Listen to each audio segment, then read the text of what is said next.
రావణరాజా వినుము అని మాల్యవంతుడు అంటాడు. ఈ విధంగా ధర్మాధర్మములు ఇట్లుండును. ధర్మము ఎల్లప్పుడూ దేవతల వైపు ఉండునని శాస్త్రము, అధర్మము ఎల్లప్పుడూ రాక్షసుల వైపు ఉండునని అందరి భావన.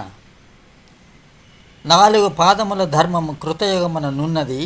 ఈ త్రేతాయుగమునందు ధర్మము 3 పాదములు ఉన్నది.